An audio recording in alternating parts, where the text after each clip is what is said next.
para pensar o corpo humano sem cérebro? Dá para pensar o corpo humano sem coração? Não dá não, né, meus amigos? Igualmente, não dá para pensar Barras do Maratauã sem a presença da Igreja Católica. Elemento fundamental do seu processo de colonização, de povoamento, elemento fundamental de sua história. Boa noite, professor Fonseca. Uma grande honra tê-lo conosco. Sinta-se acolhido e fique inteiramente à vontade. Boa noite, acadêmico Dilson Lages. Muito agradecido. Boa noite a todos os que assistem.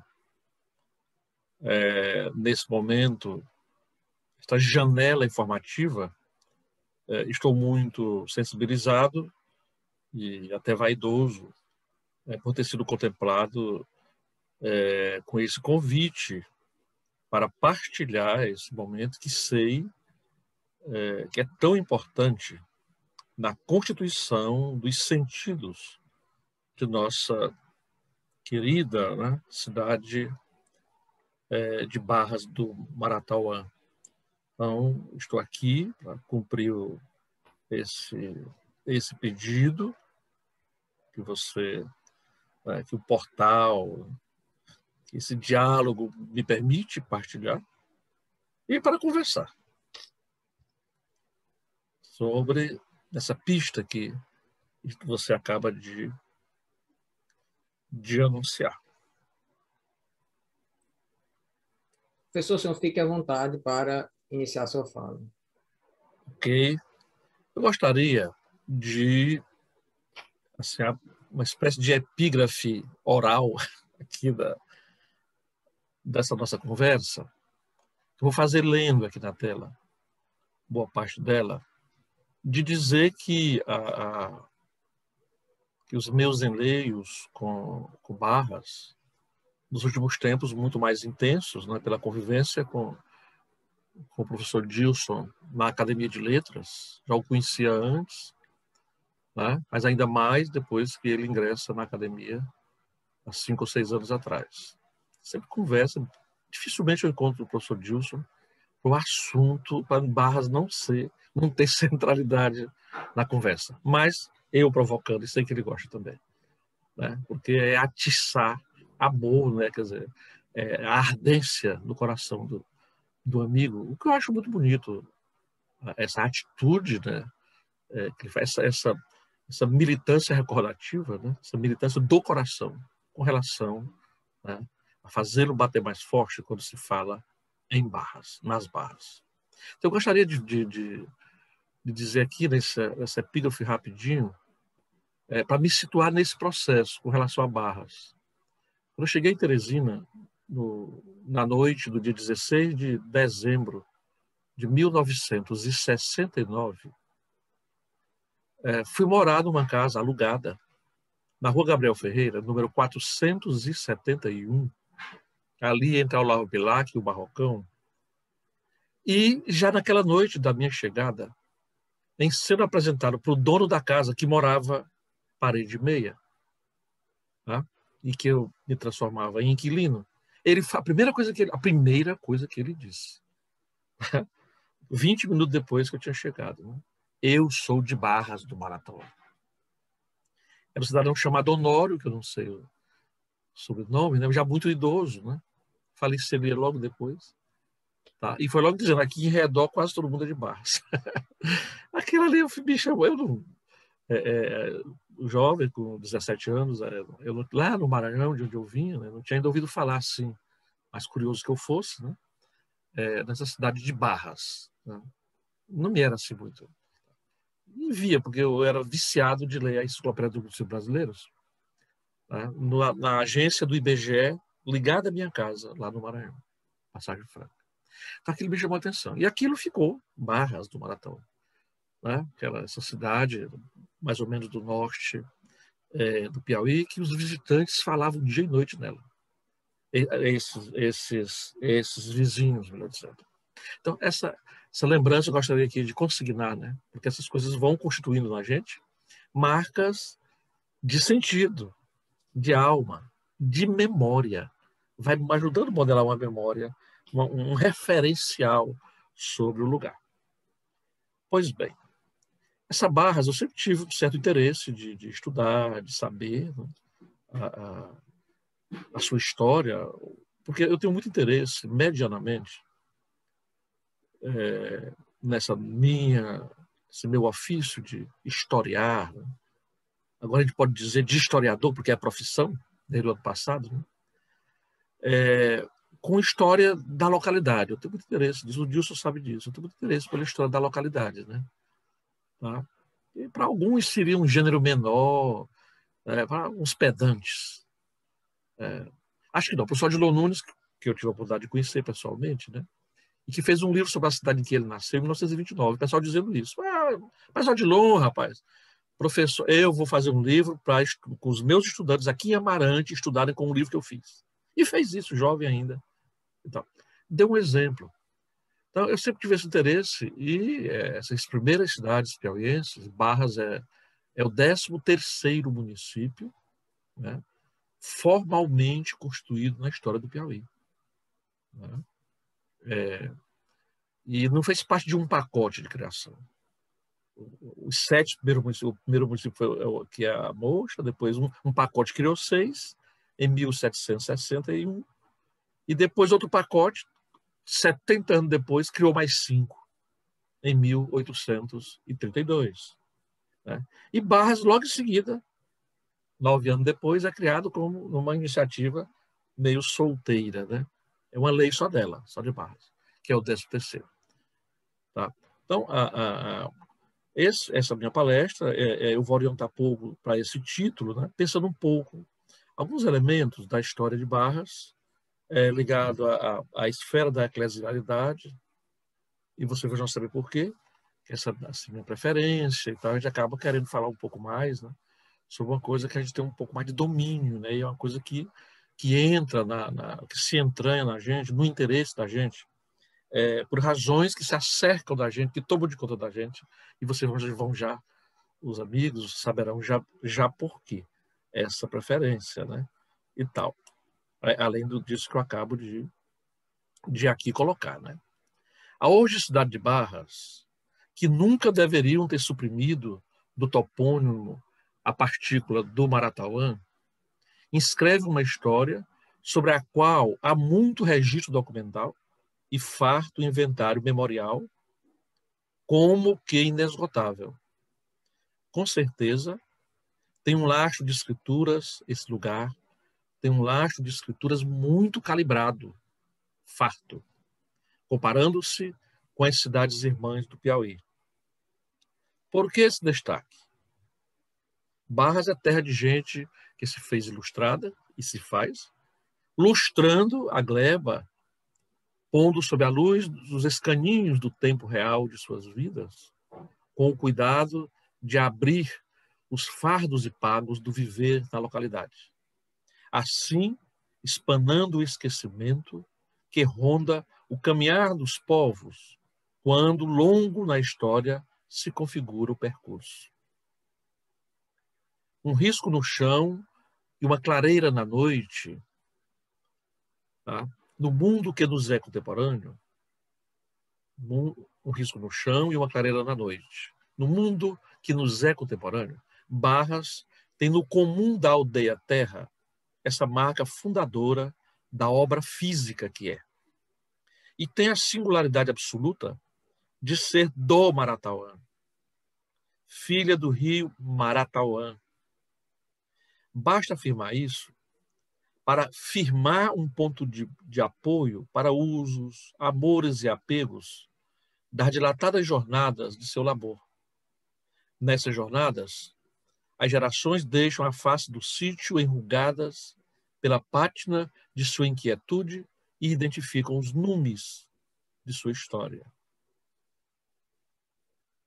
Basta lembrar, exemplificar a tão recorrente imagem narrativa ao redor do buritizinho primal, o ponto que funda e fundamenta a cidade.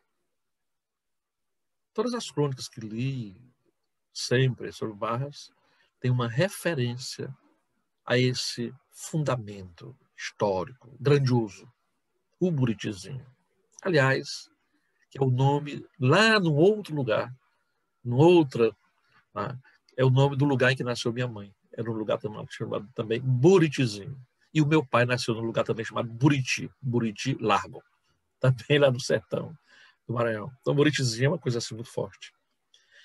Recordar que na clareira setecentista, feito o risco no chão e feita a primeira clareira, e logo nos dias que chegavam, uma morada, 2 moradas, uma roça e uma tranqueira, a vida comunal, ainda em larva, cria o lugar do rezar comum, a capela cristã, do Buritizinho. É um ponto que se funde nessa memória fundadora que orienta o ser barrense.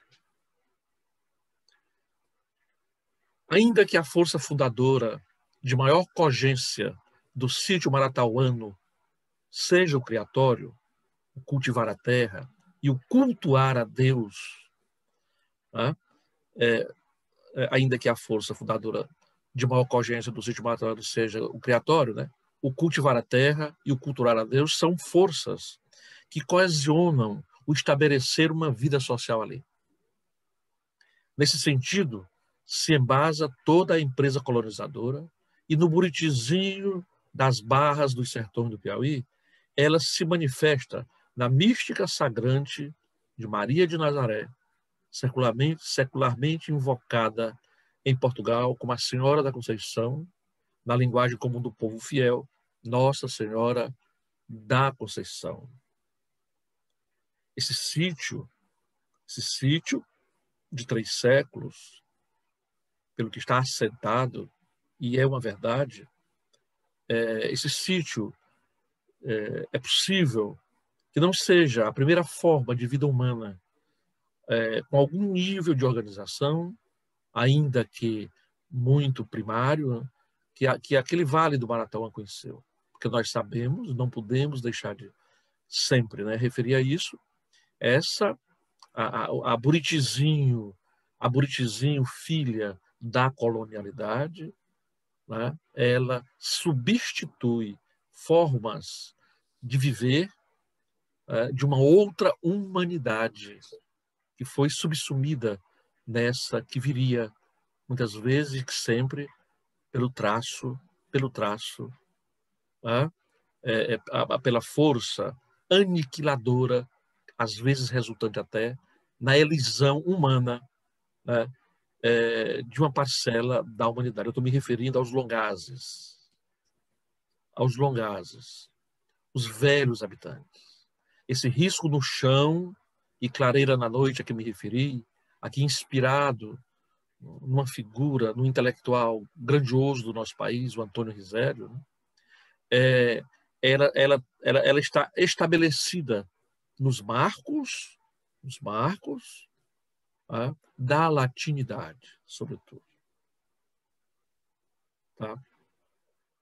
Essa capela de Nossa Senhora da Conceição, essa capela para Maria da Conceição, ao derredor da qual se ergue a edilícia das Barras, eclesiasticamente é vinculada a um vizinho sítio junto ao rio Surubim, dado a Santo Antônio pouco antes. Aqui uma curiosidade. Na metrópole lusitana, Santo Antônio de Lisboa, e nesse momento aqui falamos do Santo Antônio do Surubim, o Aparecido, como se diz, né?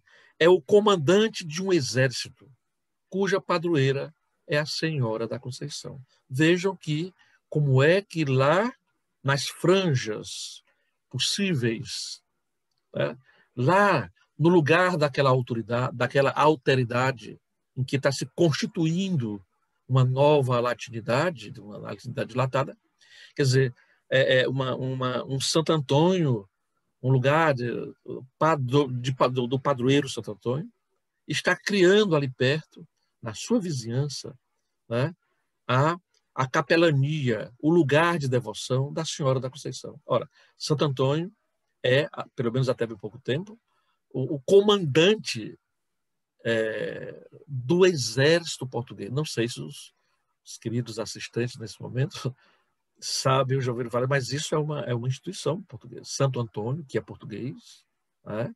Considerado um doutor da igreja, mas também um guerreiro. Ele é levado nas batalhas de Portugal, que há muito tempo não há mais, né? Mas Santo Antônio era levado na frente como comandante. Assim como a Senhora da Conceição é a padroeira dos exércitos de Portugal. É uma protetora de Portugal. Observe-se que é do signo mariano a implantação da cristandade católica no Piauí. Em idêntico contexto ao de Barras, entre 1710 e 1750, Aroazes, Barras e Bocaina ergueriam capelas para ela. As capelas fundadas no Piauí no século XVIII, da Vitória foi fundada no finzinho do século XVII, que é da Vitória, né? As outras do século XVIII, quase todas são marianas. Né? Do Livramento, em Paranaguá, do Desterro, em Marvão, de Nossa Senhora do Monte Serrate, na futura Parnaíba e em Piracuruca, né? De Nossa Senhora do Ó, em Valença. Depois tem a Nossa Senhora da Conceição, que eu já citei, na própria Aroazes e na Bocaina, como se diz. Então, Mariana, Mariano o elemento da eclesialidade que se implanta no Piauí, sobretudo. Fixar essa recordação primordial sobre a fundação real da cidade de Barras, daremos como que um salto de 100 anos em sua história para referir-nos à paroquialização do povoado, fato ocorrido no ano de 1839, por força de lei da Assembleia Provincial do Piauí. Gostaria de referir que a capitania do Piauí foi criada em 1718 e nesse momento já o Buritizinho, pelos relatos disponíveis, né, pela tradição historiográfica mais canonizada, porque referida, também já estava começando a existir. Esse fato dessa paroquialização é pleno de auspícios positivantes no coração comunitário da velha Barras.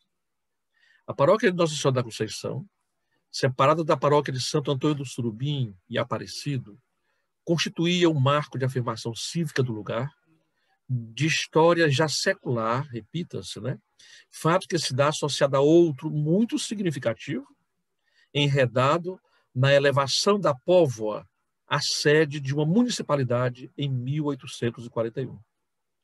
Esse fato, dado aos 24 de setembro do referido ano, carrega e adensa os signos eminentes da afirmação comunal já trazida pela tradição da eclesialidade, já implantada, de longo.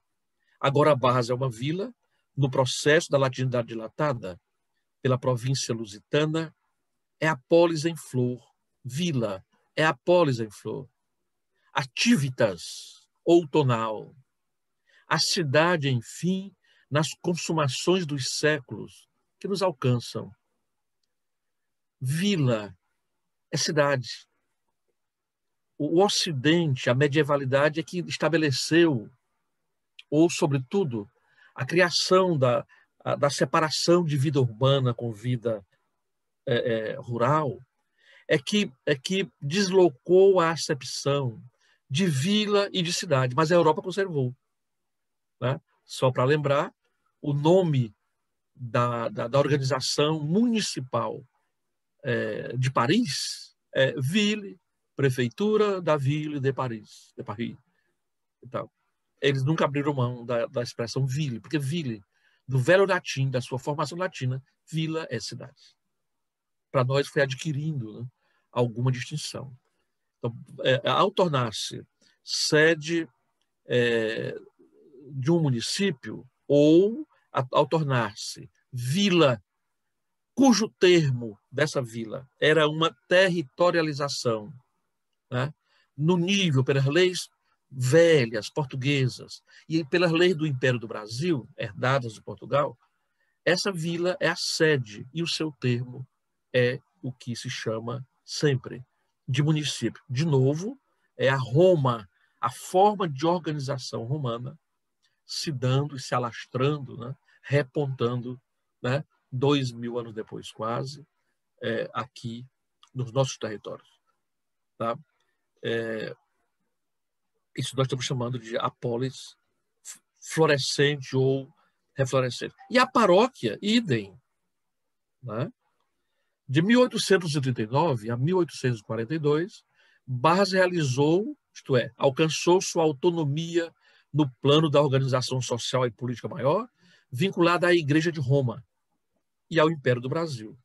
Criada a paróquia, também tida e chamada de freguesia, e a edilidade municipal, com essa capacidade, a centenária aldeia do Maratauã pertence à malha viva, formal, da história ocidental. O grande significado histórico da criação da paróquia de Barras, tá? E ao mesmo tempo, juntos, são dois processos confluentes. Né? A lei da paróquia é 101 e a do município parece que é 134, coisa assim. Estou com um livro aqui, alguns livros de referência sobre isso, mas é do mesmo contexto, 1839, 1841. Tá? Então, nesse momento, imagina o coração dos barrenses naquele momento, que já era, quero enfatizar muito isso, né? Com uma pedagogia da lembrança indispensável, da lembrança que precisa ser revivida, uma lembrança que as memórias, né, cultivam e hão de se renovar no fluir do tempo, né? Nesse momento em que Barras se transforma numa municipalidade e paroquialidade, nesse momento, esse lugar do qual falamos, já tinha 100 e tantos anos de fundação. Agora, no exercício, numa abstração que deve ser feita, no exercício, tá? Imaginemos aqui imediatamente o que significam 100 anos. O que significa um século. Que Barras já tinha na sua construção significante de um lugar que tem sua história, que já constituiu as balizas lá atrás do seu. 100 anos é o tempo, 100 e poucos anos, o tempo de 4, 5 gerações. Imaginem isso. Tá? Como é interessante se não deixar que o esquecimento soterre isso na construção da história social, política, né? na história das emoções de pertencer a um lugar cujo corpo é vivo e vai se inventando sobre a face da terra. A pátina desse tempo vivido, né, são as sobras, são os resquícios que vão se acumulando muitas vezes, né, e alguns são soterrados, e é por isso que os historiadores lidam com a arqueologia para buscar referentes que às vezes literalmente estão soterrados. Mas Barras, a partir de 1840, 39, está no sentido formal das leis latinas. Roma, né, emana leis da eclesialidade, né? As paróquias são construídas no século I, II, III, e depois explodem a partir do século IV, da chamada Era Cristã. Né? Então, esse organismo, que Barras já tinha mais de 100 anos que a Capela da Conceição era visitada, rezada, era um ponto de referência, né, do nascimento da cidade, né, dentro daquilo que o nosso colega, caro Dilson, diz, nosso colega Dagoberto Carvalho, né, aquela frase que está em mais de um livro dele, né, tá? Nenhuma cidade é portuguesamente brasileira se não nasceu ao derredor de uma igreja. Barras é um exemplo completo, pleno dessa marca, né? É um conforto muito grande, né? Que a repõe, a coloca o tempo todo dentro da tradição do viver ocidental. Ao que se sabe, A nova paróquia não foi de imediato provida de pároco. Dependia de um bispo sediado em São Luís do Maranhão e de Sua Majestade o Imperador, no distante Rio de Janeiro, obrando politicamente pelo gabinete a nomeação vicarial. Quer dizer, apesar de criada, né, os padres de Campo Maior, continuou sendo lugar de desobriga sem o seu pároco próprio durante os 3, 4 ou 5 anos. Algo que veio, a nomeação, pelo ano de 1846, mais ou menos, com o padre José Joaquim Ferreira de Melo. Né? Aqui, pelas minhas pesquisas, eu me apoiei também aqui no Tena, no Antenor, né? Faz uma menção sobre isso. O primeiro vigário com colação paroquial, que Barras já teve conhecia muitos padres anteriores, né? Mas com colação paroquial foi o padre José Joaquim Ferreira de Melo. Né? Essa figura, eu não conheço muito, né? Precisaria estudar um pouco mais essa figura. Mas tem um dado muito importante sobre a vida dele, do padre Joaquim, que era um político. Chegou a ser candidato em eleição a deputado aqui no Piauí e tal. Né? O padre Joaquim de Melo é barrense, pelo que o Tena destaca, não seria. Né? Esse padre Joaquim de Melo, ele saiu de Barras em 1850 e foi titularizado na paróquia de São Sebastião, em Passagem Franca, na então província do Maranhão. E ele saiu de Barras e foi permutado por outro vigário colado de Passagem Franca do Maranhão, que é a terra onde eu nasci. Né? E esse padre Joaquim de Melo permutou, né, por obra, inclusive, do gabinete imperial, porque eram colados, eram inamovíveis, um em Barras e o outro em Passagem Franca, e eles pediram ao imperador que fizesse uma troca, e o gabinete aceitou. E para Barras veio o vigário de Passagem Franca, o padre Miguel Fernando Alves, sobre o qual eu vou falar um pouco mais aqui, você vai entender por quê. Né? Foi, porém, por dizer assim, a permanência do padre Joaquim, que era do Piauí, político aqui do Piauí, foi efêmera lá em Passagem Franca. Né? Tá? Já o padre Joaquim, né? Como eu disse, né? Ele era vigário de... Todos os padres eram políticos no sentido partidário, no sentido corriqueiro. O padre Joaquim, o Joaquim Melo, inclusive, né? Em 1846, ele participava de um jornal chamado, Dilson, o Liberal Piauiense. E esse jornal, é interessante essa consideração, era publicado em Caxias. Vejo, Caxias e Barras eram vizinhas. Né? Cocó e trança, uma com a outra ali e tal. Né? Esse jornal era publicado, era um jornal, o Liberal Piauiense, com circulação em Barras, mas ele era publicado em Caxias e tinha uma circulação nas duas províncias. Era um jornal quinzenal que tinha por epígrafe, vejam só, abre aspas, amamos a justiça, a razão e a liberdade. Aborrecemos o vício, o egoísmo e a tirania, fecha aspas. Em 1848, esse padre de Barras, o vigário colar de Barras, concorreu para deputado provincial. Já o padre Miguel, o padre Joaquim foi deslocado em 1850 para o Maranhão e o padre Miguel Fernando Alves veio para Barras. Né? E em Barras ficou de 1850 até o ano de 1884. É o mais longevo vigário da história de Barras. Mais do que o Monsenhor Bozon no século XX e do que Lindolfo Uchoa. Quem foi esse padre, essa figura tão proeminente, que inclusive foi o grande chefe político de Barras dessa época? Ele e depois um filho dele, como nós vamos ver. O padre Miguel Fernando Alves, vigário colado de Barras, o segundo, após a criação da paróquia, ele era natural da freguesia de São José de Guimarães, próxima de São Luís. né? Ele acumulou as funções de primeiro administrador municipal de Passagem Franca. Ele é muito importante lá na nossa terra, na terra em que eu nasci, porque ele acumulando como vigário colado da freguesia de São Sebastião local, ele foi o fundador do município também, e foi o primeiro administrador como presidente da Câmara. Era uma coisa rara, um padre ser vereador, até porque era uma autoridade que tinha, né, uma alçada moral maior do que a vereação comum. Mas ele foi vereador, inclusive, né, é tido como o primeiro prefeito de Passagem Franca, porque foi quem primeiro administrou o município, né?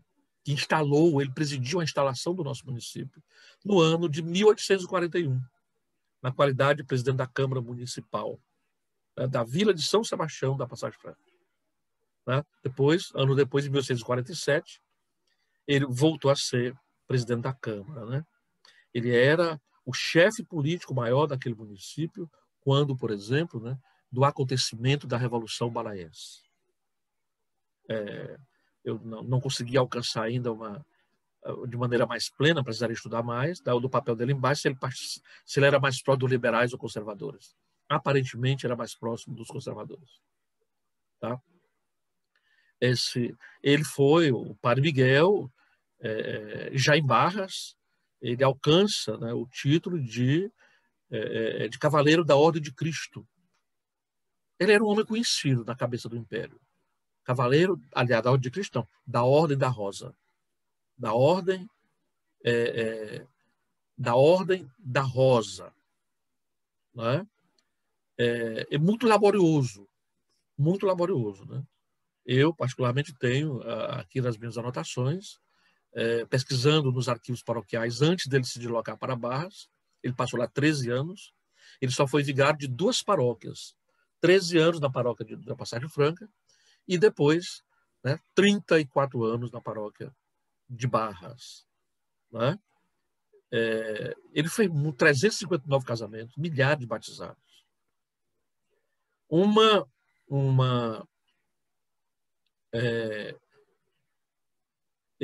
paróquia muito grande, né? A de Barras um pouco menor do que a nossa lá. Né? Agora, uma coisa que eu gostaria de chamar a atenção, que tem muito a ver e muito impacto com a história de Barras. Né? A vida do Padre Miguel, desse sacerdote, tem algo de curioso. Deixou ele uma prole de 5 filhos, todos nascidos em Passagem Franca. 2 meninas e 3 homens. Vieram todos crianças lá de Passagem Franca. Tá? Os nomes dessas crianças eram José Fernando Alves, também José Fernandes Alves, Firmino Augusto, Carolina e Amélia. Todos eles assinavam Fernandes ou Fernando Alves. Todos nasceram em Passagem Franca e todos cresceram em Barras. 2 morreram ainda novos. Estes filhos teve o padre Fernando Miguel, como uma mulher chamada Joaquina de Tal. Todos nascidos em Passagem Franca e levados pelo pai para Barras de Maratória, onde foram criados. Firmino e Augusto faleceram solteiros e não deixaram descendência. Carolina casou-se, mas não se sabe se deixou descendência. Amélia casou com um varão chamado Jaime de Tal, de Barras. Eu vou já declinar o nome dele todinho que eu tenho aqui. E tal. E tal, que são os tataravós da Nise, conhecida da dona Nise Augusta, né? Que é a esposa do nosso querido historiador, né? Antenor de Castro Rego. Né? Do Antenor de Castro Rego. O padre Miguel Fernando, como eu disse, né? Ele ficou até a sua morte lá em Barras, morreu em Barras, né? A morte tendo ocorrido no dia 19 de fevereiro de 1884.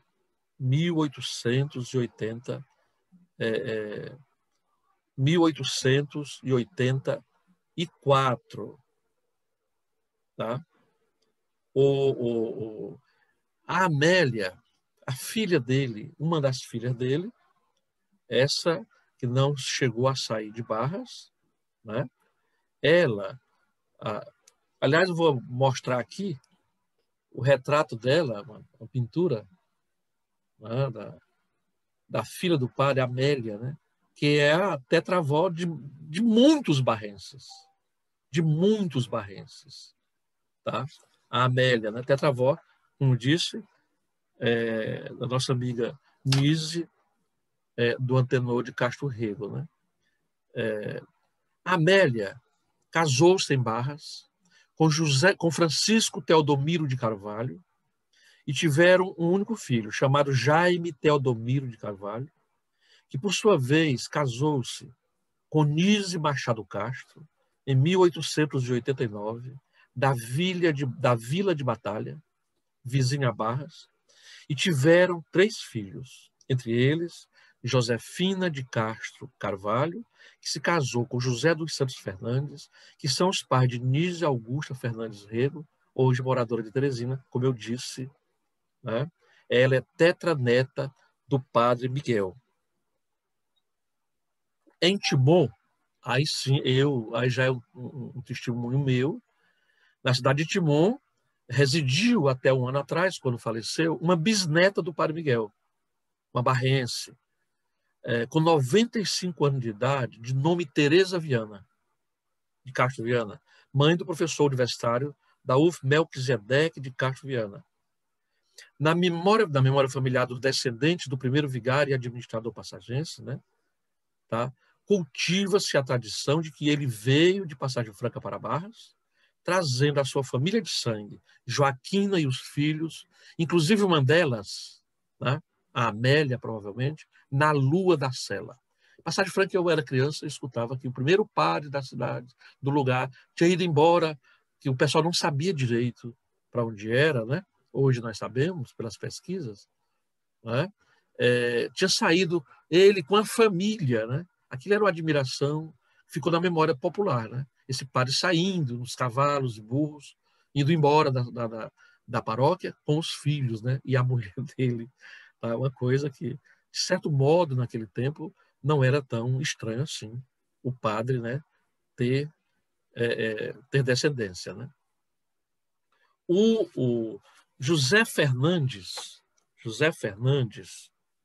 de Carvalho, a Fernando Alves, filho dele, esse cidadão, o Dilson, os barrenses devem saber mais do que eu, foi uma figura muito importante, se transformou em um coronel famoso de Barras, na região de Campo Maior, da Guarda Nacional, filho do padre, o pai ainda vivo. E ele, pela crônica, né, o coronel José Fernandes Alves, passou, acho que já morreu no século XX, né? Já morreu no século XX. O José Fernando Alves, né, também o professor Melquisedeque, né, a Nise é descendente da filha do padre. E o Melquisedeque vocês conhecem, de Castro Viana, meu colega professor da universidade, né, que me ajudou a buscar essa história, ele é descendente do coronel José Fernandes Alves. Tá? Eu já declinei aqui o nome dessa dependência e gostaria de ler, né, aqui literalmente, uma transcrição que eu vi, né, o Antenor me propiciou essa leitura, me chamou um dia na casa dele, eu achei uma coisa, eu vou contar aqui para ilustrar um pouco de como é que se dá a pesquisa, certas coisas. O Antenor, que é um pesquisador, né, ganhou a confiança do vigário de Barras há uns 3 ou 4 anos atrás, né, e emprestou com absoluta confiança para o pesquisador, né, um livro de tombo da paróquia de Barras, já assim muito. E um dia o Antenor me convidou para ir à casa dele, né, e eu fui com muito gosto e me mostrou esse livro lá na casa dele. Achei muito interessante. E lemos juntos isso aqui, né? Padre Miguel Fernando Alves, é um texto que está no livro de tombo, no original. Né? Às 9h30 do dia 19 de fevereiro de 1884, né? Vigário colado de Barras, Piauí, aos 71 anos, Padre Miguel morreu novo. Natural da freguesia de São José de Guimarães, da província do Maranhão.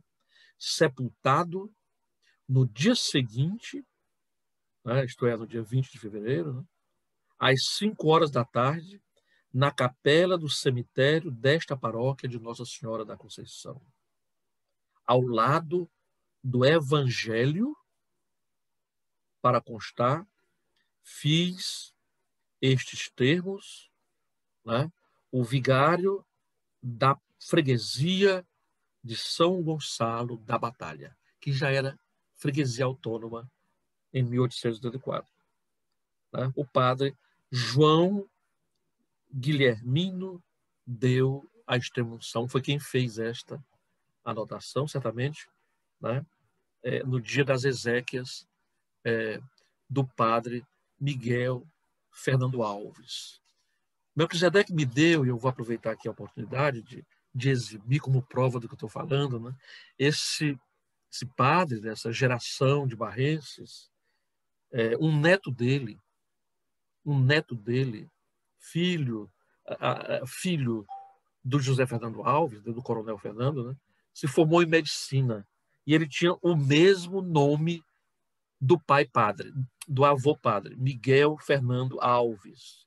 Eu estou aqui com uma cópia que a mãe do Melquisedeque me deu, né, a dona Teresa, né, que quase chora no dia que eu confirmei a ela a história, que ela sabia de cor, que a minha bisavó veio lá do Maranhão, do sertão de Passagem Franca, trazendo meu bisavô nos jacás na viagem. Né? Aqui é o diploma de médico de um neto do padre, nascido, quer dizer, o diploma conferido em 18 de novembro de 1913. Esse médico foi famoso, não necessariamente em Barras, porque ele ficou muito na esfera de São Luís e do próprio Rio de Janeiro, né? Toda a família da paterna, como nós acabamos de dizer, era do Maranhão e que se centrou depois na cidade de Itapé-Curumirim, né? Né? Também a mãe do Melquisedeque, nessa minha pesquisa, nossa pesquisa sobre as raízes dos Fernandes Alves, que se misturaram com os Castro, me deu também aqui uma prova, inclusive, da relação da família com o Maranhão, com Itapé-Curumirim, um outro filho, aliás, uma outra filha do Coronel Fernandes Alves, essa nascida em Campo Maior, porque o Coronel Zé Fernandes, né, ele chegou a ser um político também ali da região toda. Ele foi uma figura proeminente. Já me disseram que ele foi até deputado estadual, provincial, mas eu ainda não conferi e tal. E estou aqui com essa conversa que eu vou encerrar agora, né, dizendo que quem me chamou a atenção para essa relação de Barras com a minha terra, com o sertão do Maranhão, através desse padre, foi o nosso querido colega de academia também, agora mais recolhido, o acadêmico Wilson Carvalho Gonçalves, né? Que eu acho que tem algum parentesco. Eu escrevi uma crônica, um artigo, e publiquei ainda há 20 anos atrás, mais de 20, falando nesse padre, Miguel Fernando, né? E o Wilson Gonçalves leu e ligou para mim, e perguntou se eu queria saber mais sobre ele. Eu digo, olha, é tudo que eu quero, sabe? E imediatamente ele disse, olha, antes até de conversar comigo, você converse com Melquisedeque, que é descendente do homem. E eu conheci o Melquisedeque, meu colega do Centro de Ciências Humanas, fui então em busca, né? Eu já sabia que ele tinha vindo para Barras, porque está nos registros da história eclesiástica do Maranhão, né? E me interessei então por isso, né? O padre Miguel Fernando, né, que nos ligou Passagem Franca a Barras, era um homem político também, como se diz, e todos eram, por causa do padroado. Os vigários paroquiais eram, por exemplo, os chefes dos distritos eleitorais, pela lei do Império, né? O chamado os distritos de paróquia. As paróquias eram os distritos eleitorais. Por isso se chamava os eleitores de paróquia, eleitor de paróquia. Né? Então, eles todos eram. Eu acredito. O que teria feito com que o vigário de Barras, junto com o de Passagem Franca, lá no Maranhão, o que encaminhassem, como nós vimos aqui documentado, né? Tá? Aqui até a página do Diário Oficial do tempo do Império, e pedisse ao Império para trocarem de lugar e de província. Era o mesmo bispado, isso se explica. Né? Quer dizer, Barras também era ligado ao bispado de São Luís. Mas o que explica esses dois homens terem trocado? Né? Do padre Miguel é provável que se saiba mais, porque ele é baixadeiro, e Barras é mais próximo do que São Luís, do que Passagem Franca, muito mais que é lá em cima no sertão. Né? Então, essas histórias, para nós, pesquisadores, é muito importante juntar esses elementos e juntando essas peças de tabuleiros. Isso é o nosso métier, isso é a nossa garimpagem, isso é a nossa montagem de pecinhas de um mosaico maior, e é assim que a gente vai construindo o tecido, né, da história, através da nossa arte de escrever, transformando memória em texto, né, dando consequência a isso, fazendo esses inventários todos, que é o que nós estamos fazendo nesse momento. E tem um certo quê de casualidade, como nesse processo que eu acabei de citar e tal. Por que quando o Dilson me propôs até fazer palestrar um pouco mais sobre a chamada Revolução Velha, eu digo, Dilson, eu queria dar uma palavrinha sobre o século XIX, lá da Barra. Por quê? Porque o próprio Antenor me disse já, e Wilson Gonçalves disse, professor, estude a vida desse homem, porque em base ninguém se dedicou ainda a estudar mais a vida desse padre, que foi o vigário mais longevo da paróquia. Foi quem praticamente consolidou a paróquia, e aquilo foi um instrumento de poder. Você imaginou o tanto de gente que esse homem casou, né? Deu extrema-unção em 34 anos, que, como se viu aqui no registro, né? Ele só deixou de ser padre quando foi levado para o cemitério, né? Tanto que não tinha um padre da própria base para poder dar extrema-unção. Foi o de Batalha que foi fazer. Né? Isso é muito curioso, eu quero assim, me irmanar, estimular com essa informação. Né? Olha, esse homem tão pleno tem uma pesquisa iniciada. Eu gosto muito dessa figura, inclusive criamos uma academia de letras no ano 2000 lá em Passagem Franca. Tá? A minha cadeira eu inclusive indiquei para o padre Miguel Fernando Alves, né? Que tinha inclusive um irmão cônego da Catedral de São Luís. Tá? Inclusive é o patrono da minha cadeira 27 lá na Academia Passagense de Letras, né? Quando lá em Barras, né? Se fizer o Instituto Histórico, que tem uma articulação liderada pelo nosso amigo Antenor Rego e por outras pessoas, né? Não sei se o Dilson está envolvido nesse projeto e tal, né? Que essa figura seja lembrada, né? Não se trata de fazer o encômio da figura do padre, né? Mas é de examinar, né? Até porque ele tem uma fonte fundamental, que é o registro do tombo da paróquia. Eu tive a oportunidade de ler quase todo, ali tomando cajuína na Garotena, lendo, coisa muito interessante, que dá um bom repertório, né? Bons artigos, quem sabe até repertoriar um pouco, porque a vida da paróquia, o paroquializar, né?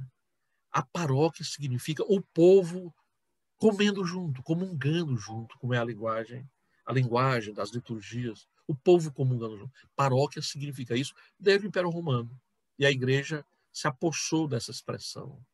Quer dizer, é uma forma de base de organização da sociedade. Então, quando eu disse, e aqui encerro, né?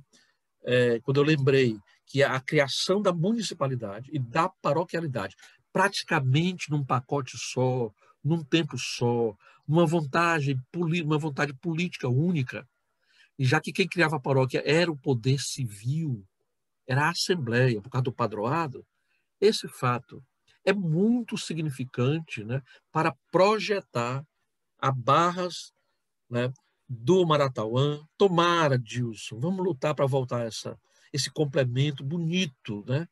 Não é só uma auréola barrense, mas foi uma grande tolice, né, quem decidiu, né, tirar essa singularidade, né, da Barra, esse Maratauã que embelezava, né, que gravava a toponímia desse lugar tão belo, tão cheio de história. Né? Uma ideia meio de Jerico, me permitam aqui a franqueza, né, de tirarem isso. Mas eu sei por quê. É o pedantismo de um certo tipo de político que acha que despojando alguns elementos, inclusive de linguagem, né, do que seriam coisas do passado, se não fizer isso, base não seria moderna. Vamos tirar isso, esses apetrechos de nome e tudo mais. Inconscientes, né? O seu cálculo, né? Colocava na inconsciência, no esquecimento, a ancestralidade mais ampla que funda qualquer lugar. Tá? Então fica aqui essa colocação para a nossa querida Barras, né? Lugar de Davi Caldas. Eu gostaria de realçar que nasceu nesse tempo sobre o qual eu estou falando, o grande Davi Caldas nasceu, é provável ter sido batizado pelo Padre Miguel, né? O grande Davi Caldas, e essa figura tão cara a Barras, que inclusive foi um dos primeiros que fez o registro escrito, um dos primeiros, né? Sobre como texto para a história, né? Esse registro da fundação do Buritizinho, pelo que sei e pelo que já leio. Mas essa Barras que se orgulha tanto da sua republicanidade, né? O próprio título de cidade, né? Barras lembra muito isso, o próprio título de cidade, né? Da civilidade, como alguns entendem.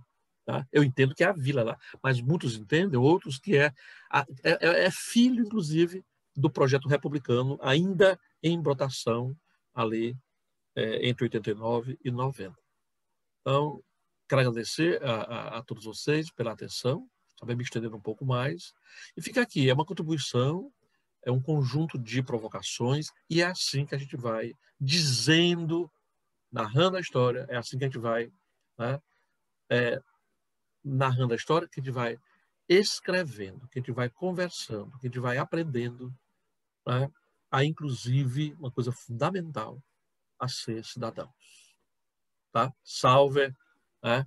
Salve essa paixão incandescente do meu querido colega da academia, professor Dilson Lages Monteiro, pelo que faz, pelo que obra em prol, né, da elevação cultural, né, em forma de chamas de beleza, né, e de consciência histórica, né, tá? Como ele trabalha, como ele puxa, né, os traços, as linhas todas da memória dessa bela cidade, né? Salva, né, a querida Barras do Marauauã, para mim, todos, né, foi assim e será e voltará a ser, inclusive, na forma Barras do Marauauã. Eu gostaria de, né, dedicar esta palestra, me permite, caríssimo Dilson, ela é dedicada a você e a todos, mas em especial uma figura que eu conheci na noite que cheguei para Teresina, um barrense ilustre, né, chamado Rivadavia Neves, e vi numa calçada andando para lá e para cá e o povo com medo dele, né? Depois eu descobri a história desse grande barrense e que aquilo foi, né, ajudando no meu interesse por essa cidade. E hoje aqui dei conta um pouquinho desse meu interesse e dessa minha emoção. Muito obrigado. Antes de agradecer aqui ao Dr. Fonseca Neto por esse presente que ele dá a Barras nessa série de arquivos, particularmente neste ano em homenagem aos 180 anos de Barras, 180 anos, considerando-se aí a sua elevação à categoria de vila, antes de agradecer formalmente, de dirigir aqui ao Dr. Fonseca Neto 2 questionamentos, eu gostaria de registrar que, entre os livros recentes do professor Fonseca, estão Vagões, um conjunto muito agradável de crônicas laboriosas, porque suas crônicas não são frutos do espontaneísmo da crônica, mas do labor sobre o pensar, a relação entre história e cotidiano. E entre essas crônicas estão, salvo engano, 2 crônicas sobre Barras, salvo engano, em Vagões. E o seu recente livro A Pátina do Tempo, que nos remete a uma reflexão sobre patrimônio arquitetônico São Luís do Maranhão, mas muito mais do que isso, nos remete a pensarmos sobre a constituição do patrimônio imaterial de todas as cidades do mundo, de Barras do Maratauã, de Teresina, de Parnaíba, de todas as cidades do mundo, e um livro de leitura extremamente edificante por quem gosta de história e de cultura de uma maneira geral. Então, os dois livros que mencionei, Vagões e A Pátina do Tempo, foram editados pela livraria Nova Aliança e podem ser adquiridos na rede de livrarias do editor Leonardo Dias, Nova Aliança, São Paulo e Entre Livros. Quem adquirir vai ter a certeza de que está muito mais inteligente e sábio do que antes. Professor, muito obrigado. A sua fala nos emocionou muito, emocionará centenas e centenas de barrenses que compartilharão este arquivo, com certeza, dada a relevância do conjunto de informações que o senhor reuniu, da maneira como associou essas informações, nos ajudando a ler e a compreender melhor a nossa cidade natal. Mas eu perguntaria, professor, ao senhor, inicialmente, nós encontramos nos registros oficiais, eu vou usar esse termo aqui, na narrativa mais comum sobre a história de Barras, referências, nesse momento inicial, sobretudo, da construção do Templo Católico e da elevação de Barras à categoria de vila, há muito pouco registrado sobre esse momento que antecede a República.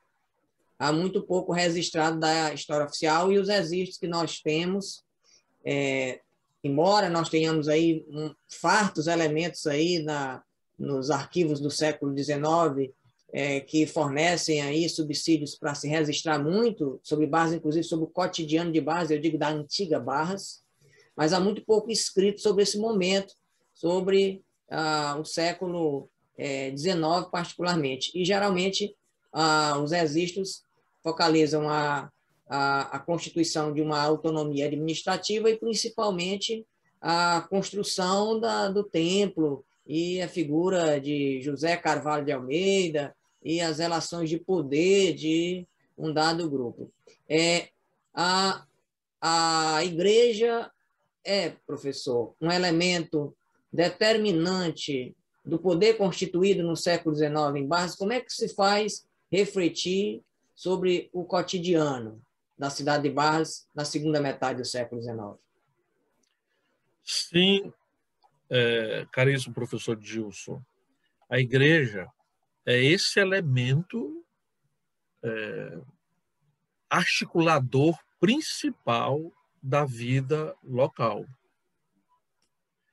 Aquilo que eu, de maneira mais rápida, aludi. Por quê? Porque ela é algo que vem junto com as pessoas. As pessoas não conseguem, né, o viver social, a atitude mental que move as comunidades, aquelas que estão vindo se implantar aqui, elas têm na igreja algo essencial. É importante ficar relembrando que a igreja e o Estado, que hoje, para quem nasceu nos últimos 100 anos aqui no Brasil, são coisas distintas. Mas é preciso que se raciocine que antes da República, até 1889, a igreja e o Estado constituíam uma ossatura, uma estrutura de poder, inclusive formal, única. Acabei de dar o exemplo aqui, né? Quem foi que nomeou o primeiro vigário colado de Barras? Quem primeiro nomeou os vigários em todo o século XIX de Campo Maior ou de qualquer paróquia no Brasil? Era o imperador do Brasil. Então, inclusive, esses cargos eram providos como cargo público. Os vigários, os bispos, a estrutura eclesiástica era, inclusive, remunerada oficialmente, pelo Império. Era da folha de pagamento do Império. Então, os vigários paroquiais, sobretudo os colados, por que a expressão vigário colado? Porque eram vigários, eram párocos, como foi o caso desses dois primeiros de Barras, né? Depois de outros, mas principalmente desses do século XIX, que eles assumiam essas funções através de concurso público. A primeira forma de concurso público da história administrativa do Brasil foi, por incrível que pareça, para vigários paroquiais. Né? E eles, nomeados em decorrência, nem o imperador podia tirar. Eram estáveis. Impressionante isso, né? No caso de Barras, desses dois, permutaram. Eles pediram para permutar. Como dois funcionários públicos hoje, federais, podem permutar para de lugar da universidade aqui, com a Universidade de Brasília, por exemplo. Então, na vida social, é um elemento fundamental. Praticamente tudo passa pela igreja.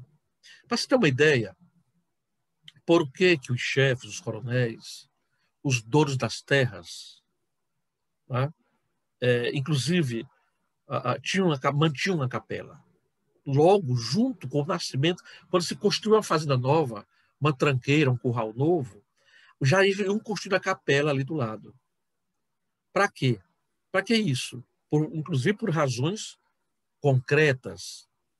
Para se obter, por exemplo, dos séculos velhos, se obter, por exemplo, um título, uma concessão de sesmaria, a pessoa, o pretendente, precisava apresentar a quem fazia a doação, os governadores de capitania, né, aos delegados do rei, depois ao próprio rei, precisam fazer prova, por exemplo, de que tinham feito a comunhão nas 3 festas do ano. Na época da Páscoa, na época do Natal, das festas de Reis, de fim de ano, e na festa dos padroeiros. A tradição de ter padroeiro é muito velha na história de Portugal e aqui. Então, até por isso, eles cuidavam muito de ter padres por perto. Por isso que Barras, antes da criação da paróquia, Barras já há 110 anos ou mais, Barras tinha inclusive já padres residentes lá, antes de ser paróquia. Por quê? Porque era um povoado pujante. Já tinha uma aristocracia local pujante e que precisava dessa assistência religiosa. Né? Então, é um fator de sociabilidade muito grande. A religião já é mesmo, pelos milhares de anos que há, né, a questão, por exemplo, da coesão humana, da comunhão, que a igreja enseja e propicia. Então, esse traço, como eu disse, de coesionamento da sociedade mental em torno da igreja, das chefias do lugar, tá? Até dos escravos. Os escravos não eram proibidos, né? Não eram proibidos dos atos de sacralização, dos mandamentos. Um escravo não era proibido de dar seus filhos a batismo, de casar na igreja, não eram. Né?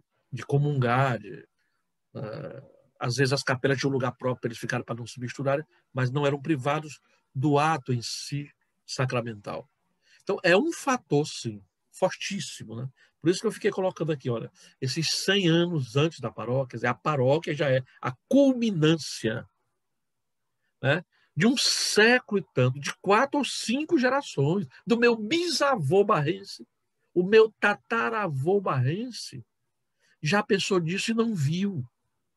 E a geração de 1830-40 viu, protagonizou isso, como eu disse. E protagonizou isso junto com a fundação, a criação da municipalidade. Né? Da municipalidade. Outro fato congruente com o primeiro. Como é que um lugar se transformou em paróquia e aquele lugar, aquela sede paroquial, ela não é também uma sede de município, que é o que Barras será. E eu estou, inclusive, aqui, né, com o nome que eu nunca vi muito no livro de Barras. Né? Estou vendo nesse aqui, que é o livro do Antenor. Né? Em algum lugar, ele anotou, né? Ele adotou o primeiro governo de Barras. O primeiro governo de Barras, né, tomou posse no dia 19 de abril de 1842. O município foi criado um pouco antes, 24 de setembro, e o primeiro governo, dia 19 de abril de 1842. Tá? E o primeiro presidente da Câmara de Barras, portanto, o primeiro prefeito de Barras, no sentido de o primeiro chefe do Poder Executivo, porque a Câmara Municipal era o órgão executivo do lugar. Né? Não tinha tripartição, a ideia do Montesquieu de tripartição de poderes, não tinha isso em nível de município na época do Império. Então, a Câmara Municipal ela tinha poder de legislar e poder de administrar, poder de fiscalizar. Ela era um governo de colegiado, de colegialidade, né? Que tinha um primus inter pares, que tinha o título de presidente da Câmara, o administrador, o chefe maior da política do município, que hoje tem o título de prefeito. O de Barras, sabe qual foi? Você sabe disso? Tenho certeza que você sabe, né? Mas alguém eventualmente pode não saber. O primeiro prefeito de Barras, isto é, o primeiro presidente do colegiado, né, da Câmara Municipal de Barras, a instalar-se o município, né, foi José Antônio Rodrigues. E os demais vereadores, Joaquim José Rabelo de Araújo, né, Joaquim dos Santos Rabelo, Miguel Carvalho Castelo Branco, Manuel da Costa Portela, José Pires Ferreira e Manuel Joaquim da Costa Caldas, esse, segundo, né, o historiador que eu estou citando, o pai do Davi Caldas. Essa é a primeira Câmara que dirigiu politicamente, né, como autoridade autônoma, né, como uma municipalidade emancipada de Campo Maior, de Parnaíba, como os documentos registram. Tá? Então, isso é forte, é o maior traço da formação das cidades brasileiras, porque de 1532, né, quando se instalou o primeiro município no Brasil, em 1532, né, até 1930, quase 400 anos depois, né, só não teve vereador no Brasil, né, nunca parou de ter eleição. Passou aqui as revoltas, revoluções, mas as eleições de câmaras se fizeram o tempo todo. Né? Só foram interrompidas entre 1930 e 1946. Sobretudo no Estado Novo, de 10 de novembro de 1937 a 1946. O único momento da nossa história em que não teve, né, Câmara Municipal em nenhum lugar. Também não teve Assembleia, Congresso e outros elementos, lugares de efetividade. Então, Barras viveu plenamente, né? Há uma sucessão dessas câmaras, né, durante toda a vida de Barras. Hoje é um órgão considerado menor, não deveria ser, as câmaras, né? Porque só tem a função legislativa. As câmaras não administram mais os municípios. Ora, essas câmaras municipais, esses vereadores, eram figuras muito articuladas com os párocos. Com os párocos. Porque o pároco era uma autoridade que, inclusive, né, várias decisões das câmaras, várias decisões, por exemplo, né, das comarcas, de um corpo de jurados, que a Câmara ajudava a aprovar o corpo de jurados, né, tinha a assinatura do pároco embaixo. Tá? Então, tem uma importância muito forte disso aí, e essa importância, repito, caro Gilson, ela não é de 1809. Em 1809, ela já está muito densa de história, de tradição. Então, a padroeira de Barras, me permito aqui assim, uma liberalidade de linguagem, né?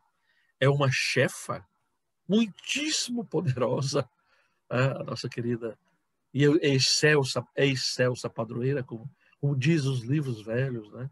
A excelsa padroeira de Barras, né? Quer dizer, como de qualquer lugar, né? É uma autoridade muito forte. Inclusive, eu declinei aqui, é a padroeira de Portugal. Imagine, né? Barras adota, desde o Buritizinho, né? Como padroeira dessa localidade, a padroeira do Império Português. Eu vou aqui, professor, finalizar com uma segunda pergunta. Eu fiz questão de fazer a pergunta anterior, embora correndo o risco da redundância, no sentido de que o senhor pudesse aí aprofundar um pouco mais o seu raciocínio. Eu queria só destacar que, inclusive, né, as eleições registram-se, eleições nesse período no interior das igrejas, né?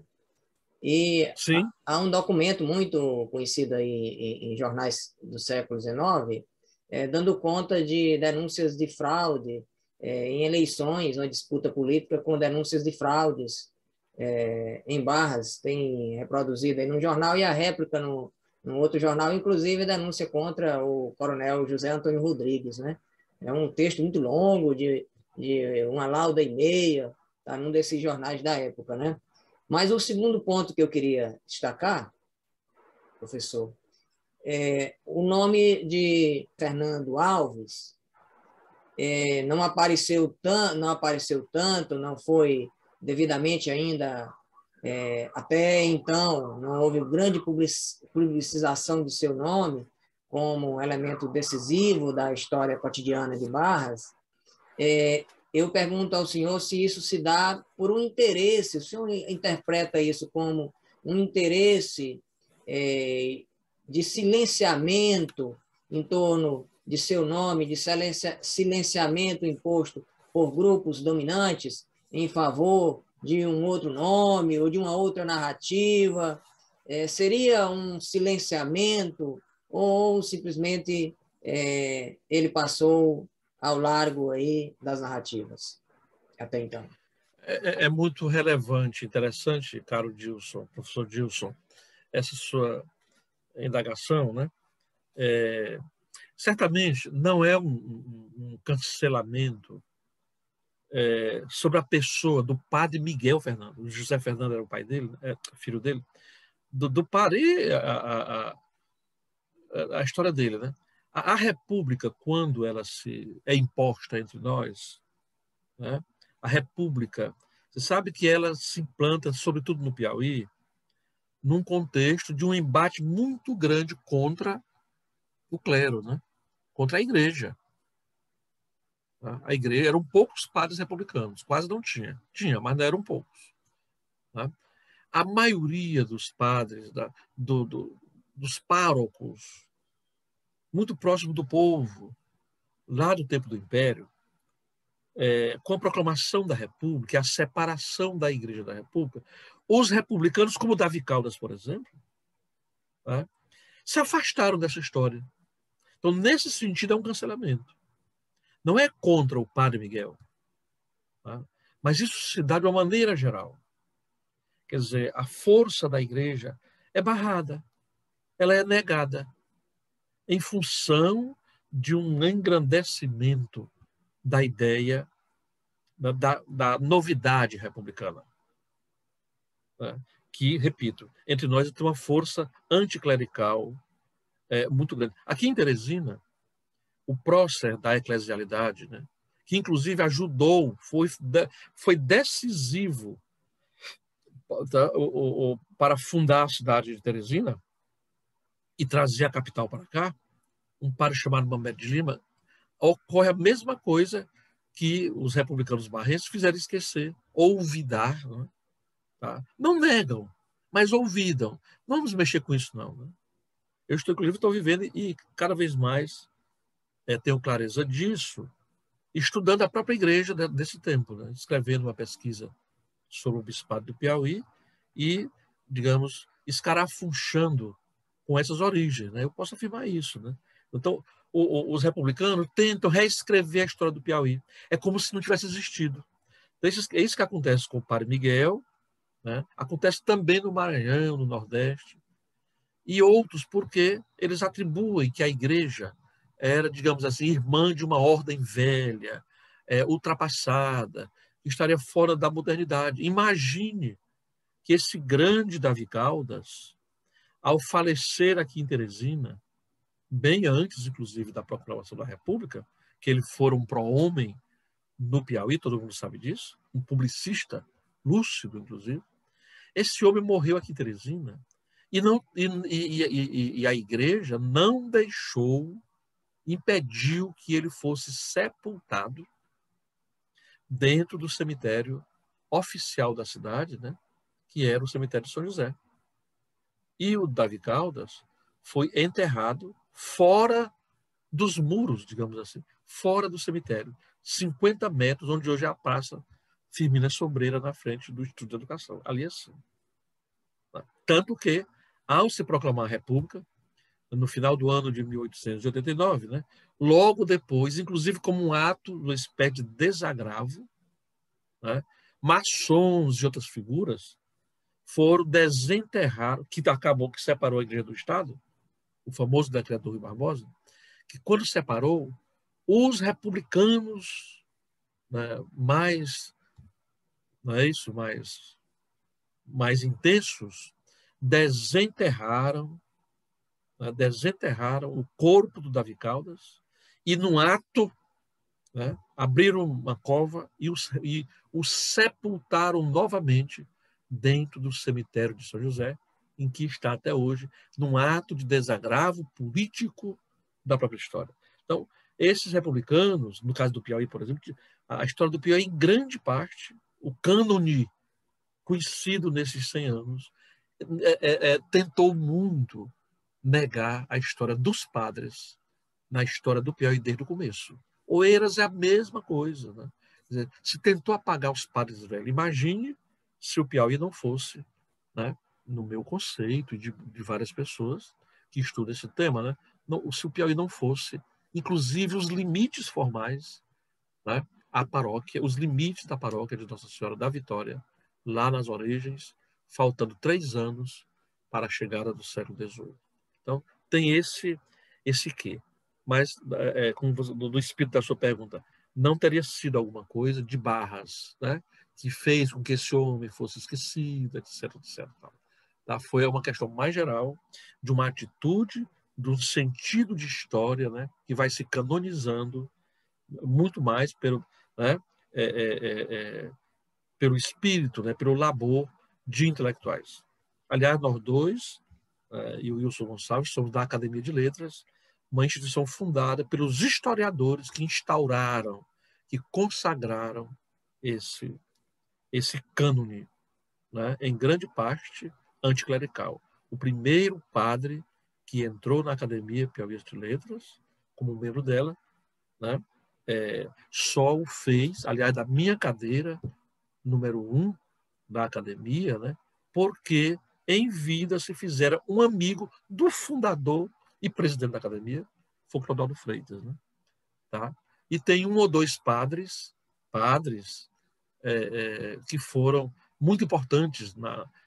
Inclusive, você sabe disso, porque, se não me engano, a sua cadeira tem o famoso Leopoldo Damasceno, né, Ferreira, que foi um intelectual de Mancheia, né, tá? Na sede do bispado, lá em São Luís e tal. O famoso cônego Raimundo Alves da Fonseca, que é patrono, são patronos de cadeiras da Academia Piauiense de Letras. Mas, no mais, não são muitos por causa desse anticlericalismo que opunha, né, uma reivindicação do livre pensar. Né? Então, a história teria que estar muito... Não poderia fazer história de padres, daquilo, porque correria o risco de se contaminar o livre pensamento, né, com um pensamento que pudesse, né, ser confundido com a dimensão mais mística, né, da construção do ato humano. Né? ou do ato de consciência humano. Então, tem muito a ver com isso aí. E as prevenções de muitos outros também e tal. Mas está em tempo, né, de se ir reparando, né, porque é indispensável, né, para se encontrar com a cotidianidade de um determinado lugar, essas relações que se dão, que a igreja está no meio. Nós Tá bom? Um agradecemos, pouco isso.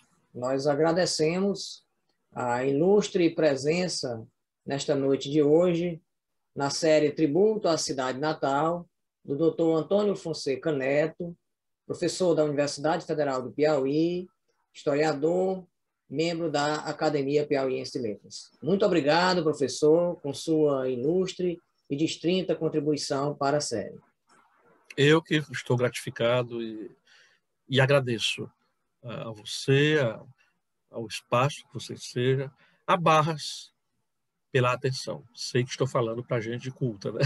Uma cidade muito, muito orgulhosa, né? É muito orgulhosa da arte de falar sobre ela, né?